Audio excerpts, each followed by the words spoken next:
ನಮಸ್ಕಾರ. CM Bommai versus Siddaramaiah ಟ್ವಿಟರ್ನಲ್ಲಿ ಸಿಡಿಲಿನ ಅಬ್ಬರದ ವಾಗ್ಯುದ್ಧ.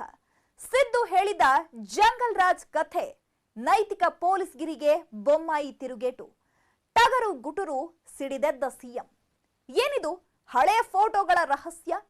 ಪೊಲೀಸ್ ಇಲಾಖೆ ರದ್ದು ಮಾಡಿ ಅಂದಿದ್ಯಾಕೆ ಸಿದ್ದು? ಕೈಗೆ ರಕ್ತ ಮೆತ್ತಿಕೊಂಡಿದ್ರು ಅದ್ ಹೇಗ್ ನಿದ್ದೆ ಮಾಡ್ತೀರಿ ಅಂತ ಸಿದ್ದುಗೆ ಸಿಎಂ ಪ್ರಶ್ನೆ. ಇದೇ ಈ ಹೊತ್ತಿನ ಫೋಕಸ್ 18 ಜಗಜಟ್ಟಿಗಳ ಕಾಳಗ. ನಾನು ಚೈತ್ರರಾಜ್. ಸಿಎಂ ಬೊಮ್ಮಾಯಿ ವರ್ಸಸ್ ಸಿದ್ದರಾಮಯ್ಯ ಟ್ವಿಟರ್ನಲ್ಲಿ ಸಿಡಿಲಿನ ಅಬ್ಬರದ ವಾಗ್ಯುದ್ಧ.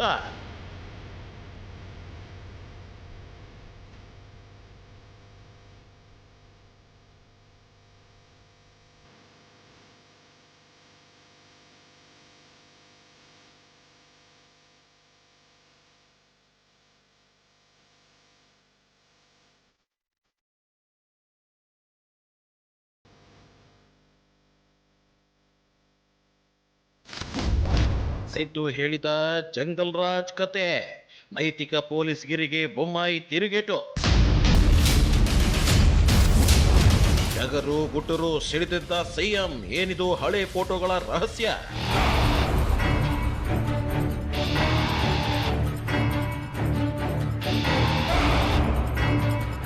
ರಾಜಕೀಯ ರಣಾಂಗಣದಲ್ಲಿ ದಿಗ್ಗಜ ನಾಯಕರುಗಳ ನಡುವೆ ಈಗ ಮಾತಿನ ಮಲ್ಲಯುದ್ಧದ್ದೇ ಭರಾಟೆ. ಸಿದ್ದು ಎಚ್ಡಿಕೆ ನಡುವಿನ ವಾಕ್ ಸಮರ ರಾಜಕೀಯ ವಲಯದಲ್ಲಿ ಭಾರಿ ಸಂಚಲನ ಸೃಷ್ಟಿಸಿದೆ. ಈ ನಡುವೆ ಹಾಲಿ ಸಿಎಂ ಹಾಗೂ ಮಾಜಿ ಸಿಎಂ ಕೂಡ ಅಖಾಡದಲ್ಲಿ ಭಾರಿ ಸದ್ದು ಮಾಡ್ತಾ ಇದ್ದಾರೆ. ಒಬ್ಬರ ವಿರುದ್ಧ ಒಬ್ಬರು ಪರಸ್ಪರ ವಾಗ್ದಾಳಿ ನಡೆಸುತ್ತಿದ್ದಾರೆ. ಇಬ್ಬರು ದಿಗ್ಗಜರು ಟ್ವಿಟರ್ನಲ್ಲಿ ಸಿಡಿಲಬ್ಬರದ ವಾಗ್ಯುದ್ಧ ನಡೆಸುತ್ತಿದ್ದಾರೆ. ಒಬ್ಬರ ಮೇಲೆ ಒಬ್ಬರು ನಿಗಿ ಕೆಂಡ ಕಾರ್ತಿದ್ದಾರೆ. ವಿಧಾನಸಭೆ ಅಧಿವೇಶನದಲ್ಲಿ ಪರಸ್ಪರ ಮುಗಿಬಿದ್ದ ಕಲಿಗಳು ಈಗ ಟ್ವಿಟರ್ ಮೂಲಕ ಆರೋಪ ಪ್ರತ್ಯಾರೋಪದ ಸಮರದಲ್ಲಿ ತೊಡಗಿದ್ದಾರೆ.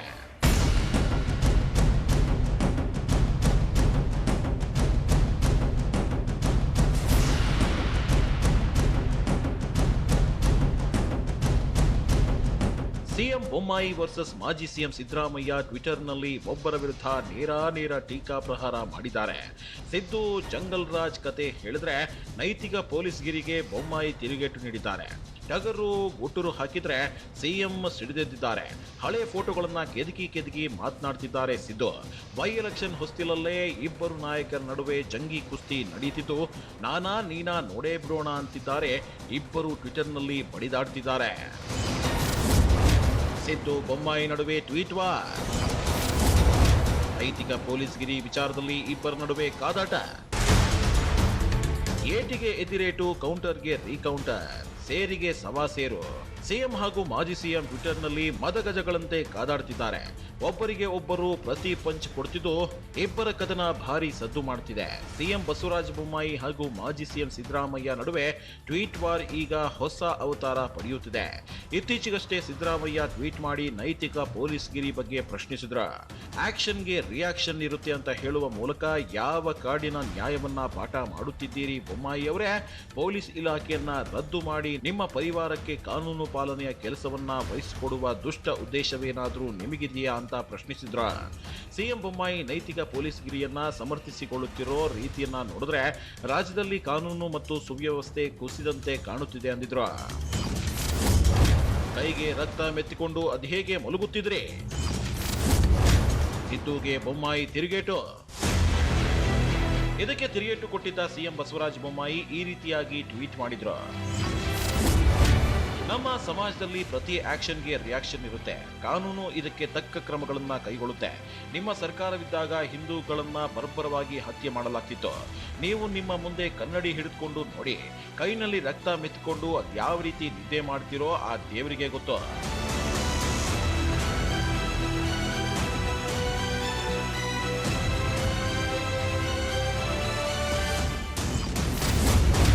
ಮತ್ತೆ ಭುಗಿಲೆದ್ದ ಟಿಪ್ಪು ಸುಲ್ತಾನ್ ವಿವಾದ. ಸಿಎಂ ಬೊಮ್ಮಾಯಿ ಹಾಗೂ ಸಿದ್ದರಾಮಯ್ಯ ಟ್ವೀಟ್ ವಾರ್ನಿಂದ ಈಗ ಟಿಪ್ಪು ಸುಲ್ತಾನ್ ವಿವಾದಕ್ಕೆ ಮತ್ತೆ ಜೀವ ಬಂದಿದೆ.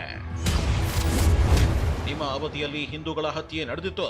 ನೀವು ಸಿಎಂ ಆಗಿದ್ದಾಗ ನೀವು ಹಿಂದೂ ವಿರೋಧಿಯಾಗಿದ್ರೆ. ಟಿಪ್ಪು ಸುಲ್ತಾನನ ಆಡಳಿತಾವಧಿಯಲ್ಲಿ ಯಾವ ರೀತಿ ಹಿಂದೂಗಳ ಹತ್ಯೆ ಆಗ್ತಿತ್ತೋ ಅದೇ ರೀತಿ ನಿಮ್ಮ ಆಡಳಿತಾವಧಿಯಲ್ಲಿ ಅತಿ ಹೆಚ್ಚು ಹಿಂದೂ ಕಾರ್ಯಕರ್ತರ ಹತ್ಯೆಯಾಗಿದೆ. ನಾನು ನಿಮ್ಮಿಂದ ಆಡಳಿತವನ್ನಾಗಲಿ ಪೊಲೀಸಿಂಗ್ ಅನ್ನು ಕಲಿಯಬೇಕಾದ ಅವಶ್ಯಕತೆ ಇಲ್ಲ.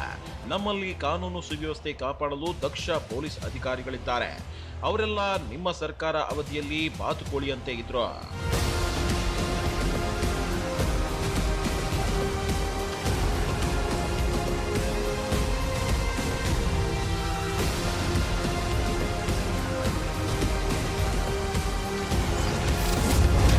ನೀವ್ಯಾಕೆ ಕೋಮುವಾದಿ ಪಕ್ಷಕ್ಕೆ ಹೋಗ್ತಿದ್ರಿ? ಬೊಮ್ಮಾಯಿಗೆ ಸಿದ್ದು ಖಡಕ್ ತಿರುಗೇಟು.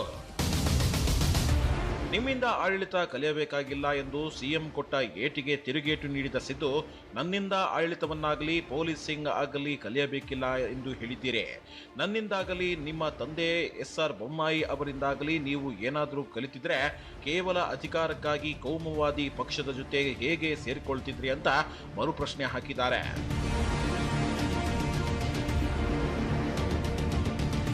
ಟಿಪ್ಪು ಸುಲ್ತಾನ್ ಅವಧಿಯಲ್ಲಿ ಹಿಂದೂಗಳ ಹತ್ಯೆ ನಡೆಸಿದಂತೆ ನಿಮ್ಮ ಅವಧಿಯಲ್ಲಿ ಹಿಂದೂಗಳ ಹತ್ಯೆ ನಡೆದಾಗ ನಿಮ್ಮ ಪೊಲೀಸ್ ವ್ಯವಸ್ಥೆ ಸುಮ್ಮನಾಗಿತ್ತು ಅಂತ ಟ್ವೀಟ್ ಮಾಡಿದ್ದ ಸಿಎಂಗೆ ಸಿದ್ದು ಕೌಂಟರ್ ಅಟ್ಯಾಕ್ ಮಾಡಿದ್ದಾರೆ. ನಾನೇ ಹಿಂದೂಗಳನ್ನ ಕೊಲ್ಲಿಸಿದೆ ಎಂದು ನಿಮ್ಮ ಪರಿವಾರದ ಕೂಗುಮಾರಿಗಳ ರೀತಿ ಆರೋಪ ಮಾಡಿದ್ದೀರಿ. ಇಂತಹ ಬೇಜವಾಬ್ದಾರಿ ಹೇಳಿಕೆಗಿಂತ ಮೊದಲು ನೀವು ಕೂತಿದ್ದ ಕುರ್ಚಿಯ ಘನತೆ ಬಗ್ಗೆ ಯೋಚಿಸಬೇಕಿತ್ತು ಅಂತ ವಾಗ್ಪ್ರಹಾರ ನಡೆಸಿದ್ದಾರೆ.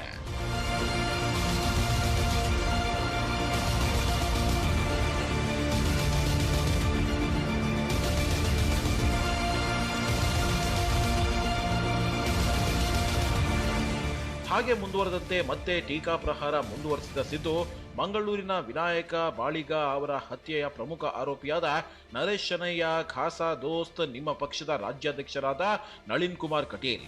ಬಾಳಿಗ ಅವರ ಕೊಲೆಗಡುಕರನ್ನ ಶಿಕ್ಷಿಸಲು ಹೋರಾಡುತ್ತಿರುವ ಸೋದರಿಯರಿಗೆ ದಯವಿಟ್ಟು ನೀವಿಬ್ಬರು ನ್ಯಾಯ ಕೊಡಿಸಿ ಅಂತ ಪರೋಕ್ಷವಾಗಿ ಟೀಕಿಸಿದ್ದಾರೆ. ಹಾಗೆ ಇದರ ಜೊತೆಗೆ ವಿಜಯಪುರದ ದಾನಮ್ಮ, ಚಿಕ್ಕಮಗಳೂರಿನ ಕಲ್ಲಪ್ಪ ಹಂಡಿಭಾಗ್ ಮತ್ತು ಧನಶ್ರೀ ಹತ್ಯೆಯ ಆರೋಪಿಗಳನ್ನು ಕೂಡ ದಯವಿಟ್ಟು ಶಿಕ್ಷಿಸಿ. ಬೊಮ್ಮಾಯಿ ಅವರೆಲ್ಲ ಹಿಂದೂಗಳು ಅನ್ನೋದು ನೆನಪಿರ್ಲಿ ಅಂತ ಸಿದ್ದು ಕುಟುಕಿದ್ದಾರೆ. ಹಾಗೆ ಮತ್ತೆ ವಾಗ್ದಾಳಿ ಮುಂದುವರಿಸಿದ ಸಿದ್ದು, ಕೋಮುವಾದದ ಬೆಂಕಿ ಹಚ್ಚುತ್ತಿದ್ದೀರಿ ಅಂತ ಕಿಡಿಕಾರಿದ್ರು. ಕೋಮುವಾದದ ಬೆಂಕಿ ಹಚ್ಚುತ್ತಿದ್ದೀರಿ. ಸಮಾಜ ವಿರೋಧಿ ಅಂಶದಂತೆ ನೀವು ಭಾವನಾತ್ಮಕವಾಗಿ ದಿವಾಳಿಯಾಗಿರಬಹುದು ಮತ್ತು ರಾಜಕೀಯ ಲಾಭಕ್ಕಾಗಿ ಕೋಮುವಾದದ ಬೆಂಕಿ ಹಚ್ಚುವುದನ್ನ ಮುಂದುವರಿಸಿರಬಹುದು. ಆದರೆ ನಿಜವಾದ ಹಿಂದೂಗಳು ಬುದ್ಧಿವಂತರು. ನಿಮ್ಮ ದೇಶದ್ರೋಹದ ಕಾರ್ಯವೈಖರಿ ಅವರಿಗೆ ಚೆನ್ನಾಗಿ ಅರ್ಥವಾಗುತ್ತೆ. ನಮ್ಮ ಪಕ್ಷ ಬಿಡುಗಡೆ ಮಾಡಿರುವ ವರದಿ ಪ್ರಕಾರ ತನಿಖೆ ಪ್ರಾರಂಭಿಸಿ. ಸಿಎಂ ಅದ್ಯಾವಾಗ ನಿಮ್ಮ ಸರ್ಕಾರದ ಅವಧಿಯಲ್ಲೇ ಅತಿ ಹೆಚ್ಚು ಹಿಂದೂಗಳ ಹತ್ಯೆಯಾಗಿದೆ ಅಂತ ಬಾಂಬ್ ಸಿಡಿಸಿದ್ರೋ ಅದರಿಂದ ನಿಗಿ ಕೆಂಡ ಕಾರಿದ ಸಿದ್ದರಾಮಯ್ಯ ಸರಣಿ ಟ್ವೀಟ್ಗಳ ಮೂಲಕ ಬೊಮ್ಮಾಯಿ ವಿರುದ್ಧ ವಾಕ್ಸಮರ ನಡೆಸಿದ್ರು. ಹಿಂದೂಗಳ ಹತ್ಯೆ ಆರೋಪಿಗಳನ್ನ ಬಂಧಿಸಲಾಗಿದೆ.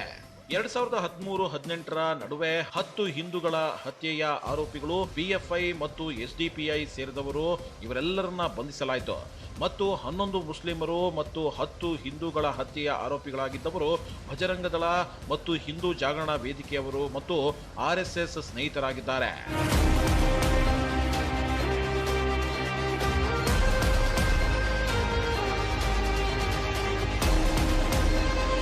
ಇದಿಷ್ಟೇ ಅಲ್ಲದೆ ನೀವು ಗೃಹ ಸಚಿವರಾಗಿದ್ದವರು, ಈಗ ರಾಜ್ಯದ ಸಿಎಂ ಆಗಿದ್ದೀರಿ. ನನ್ನ ಸರ್ಕಾರದ ಅವಧಿಯಲ್ಲಿ 100 ಹಿಂದೂಗಳು ಹತ್ಯೆಯಾಯಿತು ಅಂತ ಕಾಗಕ್ಕ ಗೂಬಕ್ಕ ಕತೆ ಹೇಳುತ್ತಾ ಕೂರ್ಬೇಡಿ. ತನಿಖೆ ಮಾಡಿ ಸತ್ಯ ಹೊರಬರಲಿ ಅಂತ ಸವಾಲು ಹಾಕಿದ್ದಾರೆ. ಸಿದ್ದು ಟ್ವೀಟ್ಗೆ ಮತ್ತೆ ಟಕ್ಕರ್ ಕೊಟ್ಟು ಟ್ವೀಟ್ ಮಾಡಿದ ಬೊಮ್ಮಾಯಿ, ನಿಮ್ಮ ಅವಧಿಯಲ್ಲಿ ಸುಪಾರಿ ಕೊಟ್ಟು ಹಿಂದೂಗಳನ್ನ ಕೊಲ್ಲಲಾಗ್ತಿತ್ತು ಅಂತ ಕಿಡಿಕಾರಿದ್ದಾರೆ. ನಿಮ್ಮ ಅವಧಿಯಲ್ಲಿ ಜಂಗಲ್ ರಾಜ್ ಸರ್ಕಾರವಿತ್ತು. ಜಂಗಲ್ ರಾಜ್ ನಿಮ್ಮ ಸರ್ಕಾರದ ಅವಧಿಯಲ್ಲಿ ಹಿಂದೂಗಳ ಹತ್ಯೆ ಆಗ್ತಿದ್ದಾಗ ನೀವು ಕುರುಡು, ಮೂಕ, ಕಿವುಡರಾಗಿದ್ರೆ. ನನ್ನ ಆಡಳಿತಾವಧಿಯಲ್ಲಿ ಸೂಕ್ತ ಕಾನೂನು ಕ್ರಮ ಕೈಗೊಳ್ಳಲಾಗಿದೆ. ನಿಮ್ಮ ಆಡಳಿತಾವಧಿಯಲ್ಲಿ ಜಂಗಲ್ ರಾಜ್ ರೀತಿ ಇತ್ತು. ಹಾಗೆ ಅನೇಕ ಬಾರಿ ಹಿಂಸಾಚಾರ ಘಟನೆಗಳು ನಡೆದಿವೆ.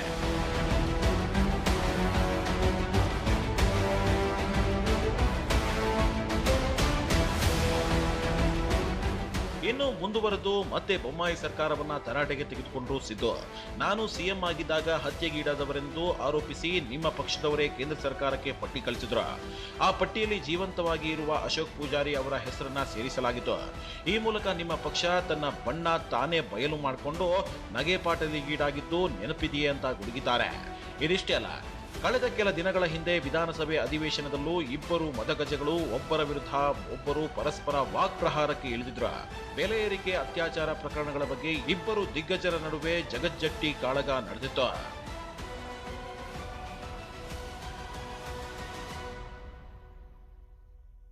ಬಿಜೆಪಿ ನಾಯಕರು ಟಿಪ್ಪು ವೇಷ ಹಾಕಿರೋ ಫೋಟೋದ ಬಗ್ಗೆ ಮತ್ತೆ ಕೆದಕಿದ್ರು ಸಿದ್ದು.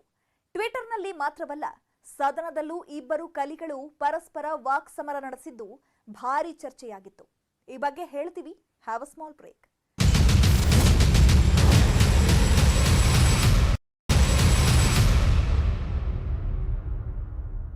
ಮತ್ತೆ ಟಿಪ್ಪು ಸುಲ್ತಾನ್ ವಿವಾದ ಮುನ್ನೆಲೆಗೆ ಬಂದಿತ್ತು. ಇದೇ ವಿಚಾರವಾಗಿ ಬೊಮ್ಮಾಯಿ ಸಿದ್ದು ನಡುವೆ ಟ್ವಿಟರ್ನಲ್ಲಿಯೇ ಕಾದಾಟ ನಡೆಯಿತು. ಕಳೆದ ತಿಂಗಳು ವಿಧಾನಸಭೆ ಅಧಿವೇಶನದಲ್ಲೂ ಇಬ್ಬರು ನಾಯಕರ ನಡುವೆ ಭಾರೀ ವಾಕ್ ಸಮರ ನಡೆದಿತ್ತು. ಈ ಬಗ್ಗೆ ಹೇಳ್ತೀವಿ ನೋಡಿ.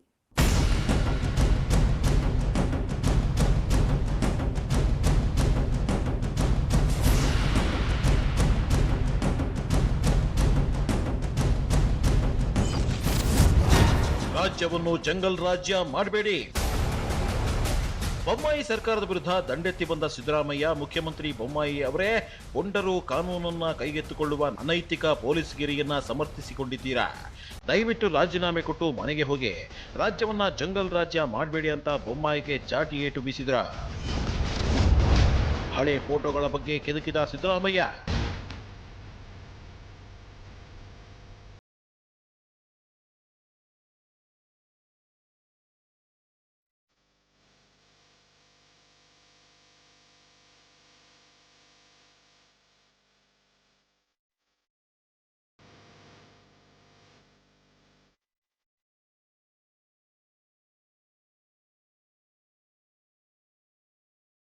ಟಿಪ್ಪು ಸುಲ್ತಾನ್ ಜಯಂತಿಯ ಬಗ್ಗೆ ಮತ್ತೆ ಕೆದಕಿದ ಸಿದ್ದರಾಮಯ್ಯ, ಬೊಮ್ಮಾಯಿಯವರೇ, ನೀವು ನಿಮ್ಮ ಪಕ್ಷದ ನಾಯಕರು ಆಗಾಗ ಟಿಪ್ಪು ಸುಲ್ತಾನ ಹೆಸರಿನ ಜಪ ಮಾಡುವ ಮೊದಲು ನಿಮ್ಮದೇ ನಾಯಕರಾದ ಬಿಎಸ್ವೈ, ಜಗದೀಶ್ ಶೆಟ್ಟರ್, ಆರ್ ಅಶೋಕ್ ಸೇರಿದಂತೆ ನಿಮ್ಮದೇ ಪಕ್ಷದ ನಾಯಕರು ಟಿಪ್ಪು ವೇಷ ಹಾಕಿ ಖಡ್ಗ ಹಿಡಿದು ಕುಣಿದಾಡಿದ ಫೋಟೋಗಳನ್ನ ನೋಡಿ ಕಣ್ತುಂಬಿಕೊಳ್ಳಿ ಅಂತಲೂ ಸಿಎಂಗೆ ಟಾಂಗ್ ಕೊಟ್ಟಿದ್ದಾರೆ.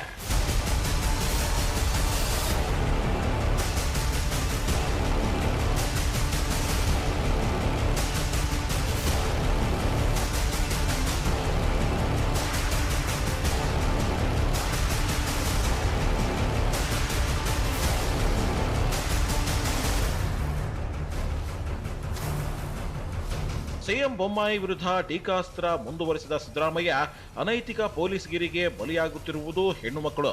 ಸ್ತ್ರೀ ಪೀಡಕರ ಹೆಡೆಮುರಿ ಕಟ್ಟಿ ಜೈಲಿಗೆ ತಳ್ಳಬೇಕಾದ ನೀವು ಅದನ್ನ ಕುರ್ಚಿಯ ರಕ್ಷಣೆಗಾಗಿ ಸಂಘ ಪರಿವಾರದ ಓಲೈಕೆ ನಿಮಗೆ ಅನಿವಾರ್ಯವಾಗಿರಬಹುದು ಅಂತ ಟ್ವೀಟ್ನಲ್ಲಿ ಕಿಡಿಕಾರಿದ್ರು.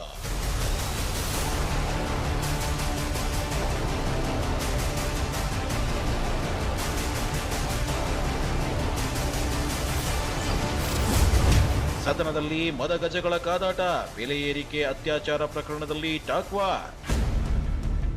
ವಿಧಾನಸಭೆಯಲ್ಲಿ ಇಬ್ಬರು ದಿಗ್ಗಜರ ನಡುವೆ ಹಲವು ವಿಚಾರಗಳ ಕುರಿತಾಗಿ ಮಾತಿನ ಮಲ್ಲಯುದ್ಧ ನಡೆದಿತ್ತು. ಮೈಸೂರಿನ ಅತ್ಯಾಚಾರ ಪ್ರಕರಣದ ಬಗ್ಗೆ ಮಾತನಾಡಿದ ವಿರೋಧ ಪಕ್ಷದ ನಾಯಕ ಸಿದ್ದರಾಮಯ್ಯ, ಅತ್ಯಾಚಾರ ಪ್ರಕರಣದಲ್ಲಿ ಮೈಸೂರು ಪೊಲೀಸರು ನಡೆದುಕೊಂಡ ರೀತಿ ಅಕ್ಷಮ್ಯ ಅಪರಾಧ ಅಂತ ಆರೋಪಿಸಿದ್ರು. ಲಾ ಏನ್ ಹೇಳ್ತದೆ ಅಂತಂದ್ರೆ, even without the consent of the wife ಅದು ಇಟ್ ಅಮೌಂಟ್ಸ್ ಟು ರೇಪ್ ಅಂತ ಹೇಳ್ತಾರೆ. ನಾನೇನು ಒತ್ತಾಯ ಮಾಡ್ತೀನಿ ಅಂತಂದ್ರೆ, ತನಿಖೆ ಸರಿಯಾದ ದಾರಿನಲ್ಲಿ ನಡಿಬೇಕು, ಆದಷ್ಟು ಬೇಗ ನಡಿಬೇಕು. ಪೊಲೀಸ್ನವರ ಈ ಕೇಸ್ನಲ್ಲಿ ನಡ್ಕೊಂಡಿರ್ತಕ್ಕಂಥ ರೀತಿ ಇದೆಯಲ್ಲ, ಅಕ್ಷಮ್ಯ ಅಪರಾಧ ಅನ್ನೋದು ಅಷ್ಟೇ ನನ್ನ ಅಭಿಪ್ರಾಯ. ಸಿದ್ದರಾಮಯ್ಯ ಆರೋಪದ ಬಗ್ಗೆ ಪ್ರತಿಕ್ರಿಯಿಸಿದ ಸಿಎಂ ಬೊಮ್ಮಾಯಿ ಅದನ್ನ ನಿರಾಕರಿಸಿದ್ರು. ತಕ್ಷಣ ಕಾರ್ಯಪ್ರವೃತ್ತರಾದ ಪೊಲೀಸರು ತಕ್ಷಣವೇ ಎಫ್ಐಆರ್ ದಾಖಲಿಸಿಕೊಂಡಿದ್ರು ಅಂತ ಉತ್ತರ ನೀಡಿದ್ರು.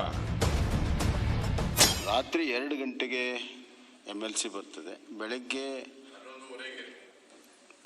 ಹೇಳ್ತೀನಿ ಸರ್ 11:30 ಹೋಗಿ ಪೊಲೀಸರಿಗೆ ರಾತ್ರಿ 2 ಗಂಟೆಗೆ ಸಿಕ್ಕಿದೆ. 2 ಗಂಟೆಯಲ್ಲಿ ಅವರು MLC ಅಸಾಲ್ಟ್ ಇದೆ, ಹುಡುಗು ಮತ್ತು ಆ ಹೆಣ್ಮಗಳ ಮೇಲೂ ಕೂಡ ಅಸಾಲ್ಟ್ ಅನ್ನುವಂಥದ್ದು ಬಂದಿದೆ. ಬೆಳಗ್ಗೆ ಹೋಗಿ ವಿಚಾರಣೆ ಮಾಡಿ 11 ಗಂಟೆಗೆ ಆ ಹುಡುಗ ಸ್ಟೇಟ್ಮೆಂಟ್ ಕೊಟ್ಟಿದ್ದಾನೆ. 12 ಗಂಟೆಗೆ FIR ಆಗಿದೆ. ಇದೇ ವಿಚಾರವಾಗಿ ಇಬ್ಬರು ನಾಯಕರ ನಡುವೆ ವಾಗ್ಯುದ್ಧ ನಡೆಯಿತು. ಸಿಎಂ ಬೊಮ್ಮಾಯಿ, ಪೊಲೀಸರು ಕಾನೂನಿನ ಪ್ರಕಾರವೇ ಕರ್ತವ್ಯ ನಿರ್ವಹಿಸಿದ್ದಾರೆ ಅಂದ್ರೆ ಇದಕ್ಕೆ ಸಿದ್ದರಾಮಯ್ಯ ನೋ ಅಂತಾನೆ ಇದ್ರು. ಫಸ್ಟ್ FIR ಅಲ್ಲೇ 376D ಅನ್ನು ಹಾಕಿದ್ದಾರೆ ಮತ್ತು 392 ಕೂಡ ಹಾಕಿದ್ದಾರೆ. ಹೇಳ್ತೀನಿ ಕೇಳಿ, ಅಸಾಲ್ಟ್ದು ಹಾಕಿದ್ದಾರೆ. 376D ರೇಪ್ ಬಗ್ಗೆ ಏನಿದೆ ಅದನ್ನೇ ಇವತ್ತು ಫಸ್ಟ್ ಇನ್ಸಿಡೆಂಟ್ಲಿ ಹಾಕಿದ್ದಾರೆ, ಫಸ್ಟ್ FIR ಅಲ್ಲಿ ಕೂಡ ಹಾಕಿದ್ದಾರೆ. ಇವೆರಡನ್ನ ನಾನು ಹೇಳಕ್ಕೆ ಇಚ್ಛಪಡ್ತೀನಿ. Police have done their duty properly as per law. ಆಮೇಲೆ ಜಸ್ಟಿಸ್ ವರ್ಮಾ ಇದನ್ನು ನಾನು ಸಿನಾಪ್ಸಿಸ್ ತೆಗೆದು ನೋಡಿದೆ. ಒಂದೇ ನಿಮಿಷ ಸರ್, ಒಂದೇ ನಿಮಿಷ, ಯಾಕೆ ಹೆಂಗೆ ಮಾಡ್ತೀನಿ? ಅಲ್ಲ ಸರ್, ಸರ್ 1 ಸೆಕೆಂಡ್. ಮೈಸೂರು ಪೊಲೀಸರು FIR ದಾಖಲಿಸಿಕೊಂಡಿದ್ದರ ಬಗ್ಗೆ ಮತ್ತೆ ಆಕ್ಷೇಪ ಎತ್ತಿದ ಸಿದ್ದರಾಮಯ್ಯ ಪೊಲೀಸರ ಕಾರ್ಯವೈಖರಿ ಬಗ್ಗೆ ಮತ್ತೆ ಅಸಮಾಧಾನ ವ್ಯಕ್ತಪಡಿಸಿದ್ರು. ಪೊಲೀಸ್ನವರು FIR ಕಳಿಸಿಕೊಟ್ಟಿರೋದು ನೋಡಿ. ಪೊಲೀಸ್ನವರು ಯಾವತ್ತು ಕಳಿಸಿದ್ದಾರೆ? ಕೋರ್ಟ್ಗೆ 3 ಗಂಟೆಗೆ ಇದು ರಿಸೀವ್ ಆಗಿದೆ, 12 ಗಂಟೆಗೆ FIR ಆಗಿದೆ. 25ನೇ ತಾರೀಕು ಇನ್ಸಿಡೆಂಟ್ ನಡೆದಿರೋದು 7:03 24ನೇ ತಾರೀಕು, ನಾನು ಹೇಳಿದ ಸಾಯಂಕಾಲ 24ನೇ ತಾರೀಕು 12 ಗಂಟೆಗೆ FIR ಆಗಿದೆ ಅನ್ನೋದನ್ನ ಸರಿ ಆಯ್ತಲ್ವಾ? 12 ಗಂಟೆಗೆ ನೀವು 11 ಗಂಟೆಗೆ ಅವರು ಸ್ಟೇಟ್ಮೆಂಟ್ ಕೊಟ್ಟರು, ಆಮೇಲೆ 12 ಗಂಟೆಗೆ FIR ಆಗಿದೆ ಅಂತ ನೀವು ಹೇಳಿದ್ರು. ಆ ಹುಡುಗ ರೈಟಿಂಗ್ ನಲ್ಲಿ ಸ್ಟೇಟ್ಮೆಂಟ್ ಕೊಟ್ಟಿರುವಂತದ್ದು 12 ಗಂಟೆಗೆ FIR ಆಗಿದೆ. ಆ ಹುಡುಗ ಬೆಲೆ ಏರಿಕೆ ಬಗ್ಗೆ ಸದನದಲ್ಲಿ ಸಿದ್ದು ಗುಡುಗು. ಸಿದ್ದು ಆರೋಪಕ್ಕೆ ಬೊಮ್ಮಾಯಿ ಲೆಕ್ಕ ಸಮೇತ ಉತ್ತರ. ಬೆಲೆ ಏರಿಕೆ ವಿಚಾರವಾಗಿಯೂ ಸಿದ್ದರಾಮಯ್ಯ ಹಾಗೂ ಸಿಎಂ ಬೊಮ್ಮಾಯಿ ನಡುವೆ ಬಿಸಿ ಬಿಸಿ ಚರ್ಚೆ ನಡೆಯಿತು. ಬೆಲೆ ಏರಿಕೆ ಬಗ್ಗೆ ಪ್ರಸ್ತಾಪಿಸಿದ ಸಿದ್ದರಾಮಯ್ಯ ಇವತ್ತು ಗ್ಯಾಸ್ ಬೆಲೆ, ಪೆಟ್ರೋಲ್ ಬೆಲೆ, ಡೀಸೆಲ್ ಬೆಲೆ ಹೆಚ್ಚಾಗಲು ಕಾರಣ ಏನು ಅನ್ನೋದರ ಬಗ್ಗೆ ಪ್ರಸ್ತಾಪಿಸಿದ್ರು. ಅಂತಾರಾಷ್ಟ್ರೀಯ ಮಾರುಕಟ್ಟೆಯಲ್ಲಿ ಕಚ್ಚಾ ತೈಲದ ಬೆಲೆ ಏರಿಕೆಯಾಗಿರೋದ್ರಿಂದ ಈ ರೀತಿ ಆಗಿಲ್ಲ. ಕಾಂಗ್ರೆಸ್ ಸರ್ಕಾರ ಇದ್ದಾಗ ಪೆಟ್ರೋಲ್ ಡೀಸೆಲ್ ಮೇಲೆ ₹3 ಮಾತ್ರ ಎಕ್ಸೈಸ್ ಡ್ಯೂಟಿ ಇತ್ತು.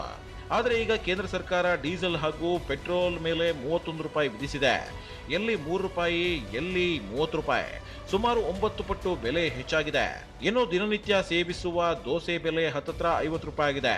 ಹೀಗಾದ್ರೆ ಜನಸಾಮಾನ್ಯರು ಬದುಕೋದು ಹೇಗೆ ಅಂತ ಗುಡುಗಿದ್ರು.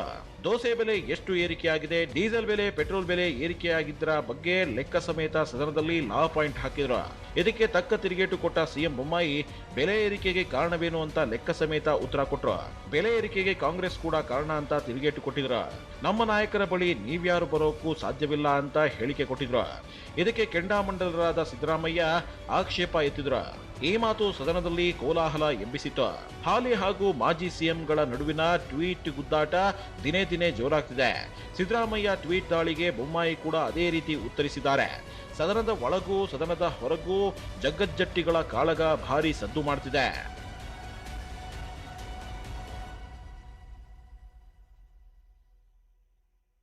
ಹಾಲಿ ಹಾಗೂ ಮಾಜಿ ಸಿಎಂಗಳ ನಡುವಿನ ಟ್ವಿಟರ್ ವಾರ್ ಸಖತ್ತು ಸದ್ದು ಮಾಡ್ತಿದೆ. ಇವರಿಬ್ಬರ ನಡುವಿನ ಈ ಸಮರ ಅದೆಲ್ಲಿಗೆ ಹೋಗಿ ನಿಲ್ಲುತ್ತೋ ನೋಡಬೇಕು. ಇದಾಗಿತ್ತು ಈ ಹೊತ್ತಿನ ಫೋಕಸ್ 18. ನೋಡ್ತಾ ಇರಿ News 18 ಕನ್ನಡ. ಜಾಲ ನಮ್ಮದು, ಬಲ ನಿಮ್ಮದು.